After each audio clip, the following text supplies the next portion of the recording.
Hello, everyone, and welcome to episode 7 of Dr. Bill 360 podcast. So today we'll be diving into the exciting topic inspired by two remarkable learners, Robert and Ella. So in this episode, it's all about how tailored, engaging English lessons can lead to powerful learning transformations. So we'll explore Robert's journey into cabinet making, construction-themed English lessons, and Ella's vibrant love for storytelling in the form of reading and cultural exploration. So these examples will help us uncover how personalized approaches to lesson planning and learning can help make English learning an unforgettable experience. So let's jump right in. By the way, don't forget to hit that subscribe button if you haven't done so already. So in this first segment, we'll be talking about Robert's journey, right? Building a foundation in English. So this focuses on Robert's expanding lessons in cabinet making, construction, and most recently, supervision or supervisory skills and American history. Robert is working in the U.S. I'm in Malaysia. He's working in the U.S. doing cabinet making. So I created a cabinet making series based on a conversation with him. And we also have some rich vocabulary related to cabinet making, right? Such as hinges, handles, hardware, also wood, right? The different types of wood, and cultural influences in cabinet design, right? For example, Robert has some expanded lessons that have to do with colonial, oriental, and really different types of wood and those things. Robert also has he wanted some expanded lessons. He wanted to know about American history. He wanted to go back to colonial history. So we went back to pre-1776. And right now we're currently working on the founders and the framers. And we expanded that lesson. It was supposed to last 50 minutes. But we didn't get past the first two sections. We spoke a lot about the vocabulary, the Electoral College, and things about America. And he was pretty excited about it, so we'll continue that later. I'd also like to showcase how integrating professional interests, right, again, like construction tools, blueprints, and supervisory skills, right, we can actually blend that in with grammar and vocabulary as well. That was relevant for Robert. That's something he wanted to do. I had some normal set of lessons, but Robert wanted to expand. So it was his idea. And I was able to make some lesson planning around that.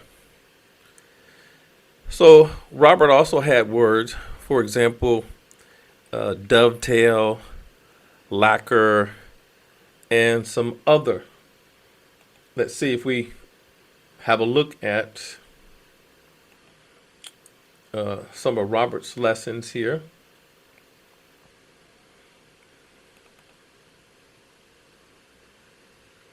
For example, lesson 361 on the types of wood and their uses. Some of the vocabulary here, hardwoods, and what you'll see when I have the vocabulary word, I also have the phonetic pronunciation and the meaning and an example sentence.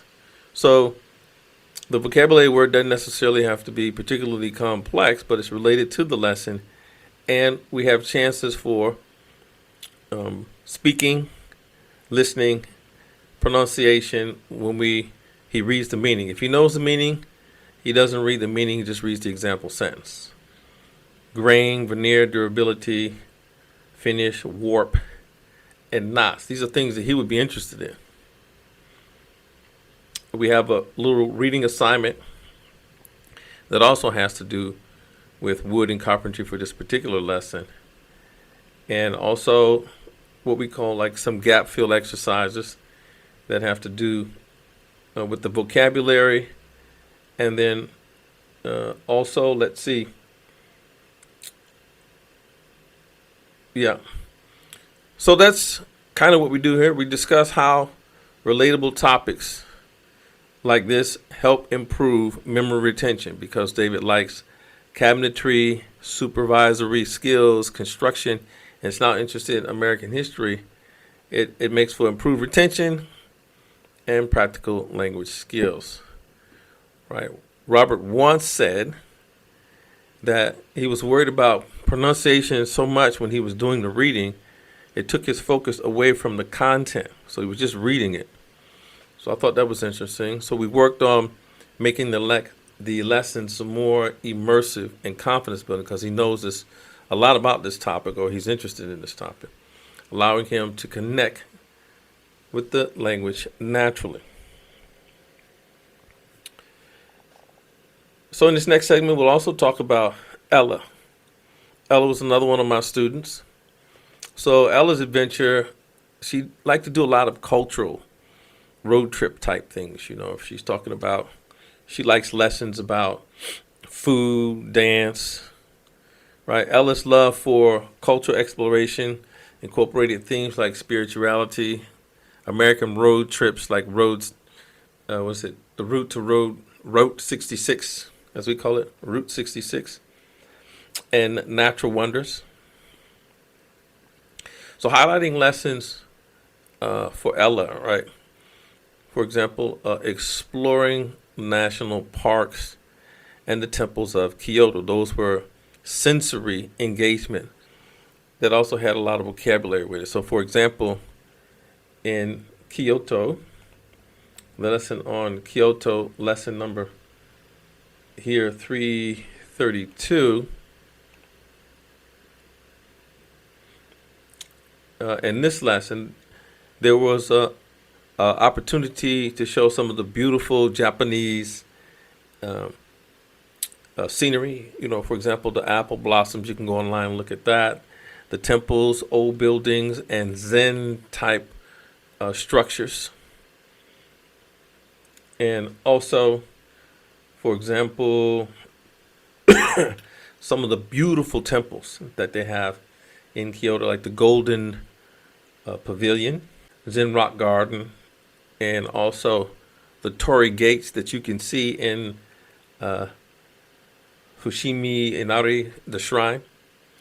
These Torii Gates, when I read about this, it was interesting because there are so many gates. There could be hundreds of these gates going up into the temple. And as I read more about the Torii Gates, what basically is happening is these gates are suggesting that you are leaving the natural world and going into the spirit realm. So when I read about that, I was saying, wow, this is no joke, going through the Torii Gates. And there are a lot of good pictures here, some dialogue that you go through, some cultural discussions to reflect on Japanese culture. I think this is also good for cultural diversity and intercultural competence, cultural awareness, and sensitivity. I also did this with the lesson on growth mindset. So, for example, in the growth mindset for professional success, there was a lesson plan with objectives, right, to understand the growth mindset and how to cultivate that in a professional development atmosphere. So we had some objectives, some vocabulary, etc. And so later on, what I did was I took the same lesson plan and then laid on top of it a template from my what I call foundational and advanced frameworks for intercultural competence, and integrated it into the lesson plan and came up with an integrated lesson. So what this means is that intercultural competence is integrated into the lesson. So if you teach it like the lesson plan and the content, you use, you end up as a teaching practice or approach to the lesson, the way it's integrated, right? Using the foundation frameworks I mentioned, There's also some rubrics that you can use and some approaches to make sure that, well, let me just show you. So, for example, the vocabulary itself. So, the way the integrated lessons are made up is we'll have vocabulary. The vocabulary will change a little bit to make sure that it's at least somewhere on a scale of 1 to 5, at least a 4 on a rubrics scale. So, for example, you can see here resilience, the ability to recover quickly from difficulties. Her resilience helped her navigate the challenges of managing a culturally diverse team. So this would have a Likert score of a 4.5. The explanation is resilience is a universal skill critical for addressing cultural misunderstandings and professional setbacks, directly supporting reflective leadership and cultural awareness. So it has a score of 4.5. You can go down. Some of them have a score of 4.8, 4.6, 7. And so as we go through this lesson, since it's been integrated with intercultural competence, right, we have, even in the reading assignment section, the reading was changed a little bit from the original lesson plan to one that had a score, like I said before, of at least 4. This one had a score of 4.7. And so I also incorporated into this, okay, what else are we going to get out of this? We're going to get, for example, in this case, promotes cultural awareness, develops empathy, and facilitates reflective leadership. So I've taken the original lesson plan, I've integrated the frameworks of foundational skills and advanced skills, which we'll talk about later. You can probably go to the website and learn a little bit more about that. And we integrate that with, for example, in this case, what we want to do is be able to promote cultural awareness and develop empathy and facilitate reflective leadership. So this is infused in the reading. As an example, right? I'll just read a little bit, right? The role of growth mindset in multicultural leadership. In a globalized world, effective leadership requires the ability to navigate cultural complexities and foster inclusive environments. A growth mindset, the belief that abilities can be developed through effort and learning, is a key tool for leaders managing diverse teams. Leaders with the growth mindset views challenges as opportunities for growth, enabling them to adapt to new cultural norms and build bridges across differences. See, and it goes on.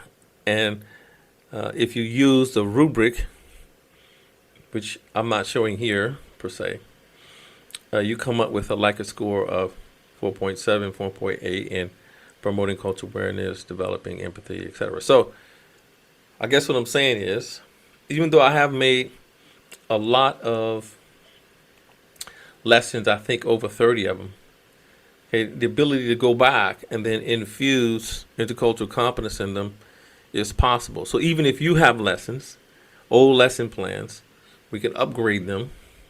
I can create them, these lesson plans, and infuse intercultural competence. So you can give me your old lesson plans, and I can do that.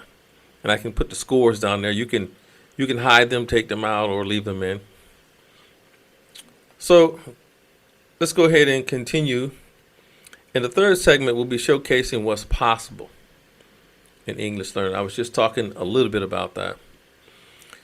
So how interactive tools, right, for example, like audio, all of the lessons have in it infused audio. And there are a lot of pictures worth 1,000 words. So personalization is important. So more than likely in the audio, I can actually personalize it to use your name instead of getting a generic name, any name. And it's culturally relevant and enhances the learning. So for example, right, combining text to speech, as I said, high quality imagery and real world dialogues. Okay. Key to this, right, takeaways from Robert and Ella's experiences is that the practical integration, right, vocabulary tied to professional and cultural context, interactive elements like role playing, gap fill exercises, or reading articles, listening to the audio, quizzes, and other sensory engagement. And it's a confidence building, balancing pronunciation with fluency and creativity. So, for example, both Robert and Ella, right, have had many classes, and now they're to the point where they do self-correction. So even though they've had many lessons, sometimes they're not really that confident per se about their abilities and how they progress. And I have to point out to them, I said, when we first started doing this, you were not self-correcting. And I pointed out a few instances where, even before I say anything now, if they say the word wrong, they self-correct. So by making lessons both structured and adaptable, students like Robert and Ella find their unique paths in learning English. So this proves that learning or language learning can be a transformative, deeply personal journey. Like I said, at the end of each lesson, I ask, what are they thinking about and what types of lessons would they like to have? And then I can actually turn those around, make lessons, lesson objectives, and reading assignments, vocabulary, etc. So broader insights and advice for learners, I guess I could say, you should find a tutor who can adapt to your learning style. I have had problems in the past with students who do not like a lot of grammar. I think grammar is important, and sometimes I used to put some grammar in there. A lot of students don't like it, so I have to find that balance, right? Put the grammar into the reading, and when we're doing role playing, but don't necessarily call it out and say, okay, this is a type of structure, this and that.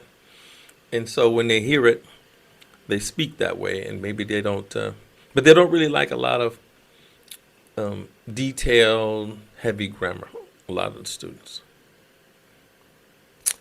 And trial lessons are important, and you can assess a tutor's fit during the trial.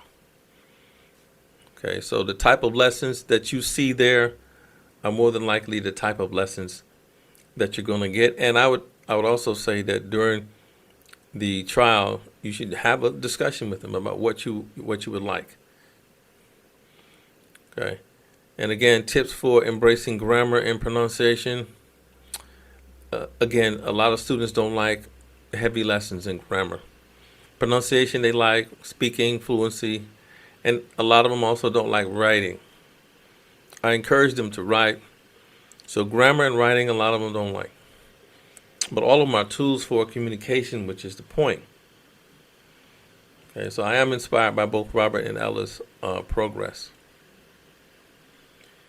So before we close here, I'll just say that if we go back and look, there are more than 30 lessons here. Again, I mentioned some on the American Revolution, the framers in early America. So I normally have about between 6, 7, or 8 sections. A vocabulary section, a reading activity that also has text to audio. Some very nice pictures here you can see. And not too much reading, but a couple of paragraphs. A little bit of gap fill where they have to think back to either the reading assignment and or the vocabulary. And we do some role playing. We do a lot of speaking because I need to hear them speak. For example, Ella, her H's seem to be silent, like instead of home, right? And so there are a lot of things like that. And they get lots of opportunity to do that. And then some discussion. I like to hear them talk and see if they can think on their feet about English instead of just reading things or listening to things. And then there are some quizzes, probably about 5 questions I think is enough. A summary, a recap, where I recap a lot of the language or words that the individuals may have during the lesson. For example, in one lesson on fitness, from, like I said, reading the meaning, example, or some of the other dialogue. Aside from the vocabulary, Robert has some words like macronutrient, caloric, relies, engaging, distribution, sustain, vigorous, delicate, and though. So these are the kind of things that we can get from having personalized lessons. So thank you for joining me on this journey through the incredible stories as visualized or told through Robert and Ella. Whether you're diving into professional themes like Robert or exploring the cultural richness of the world like Ella, remember that learning English is about making connections and discovering your voice. Don't forget to subscribe, share this episode, and let me know your thoughts. Until next time, keep learning, stay curious, and here's to your 360-degree transformation. Don't forget to hit that subscribe button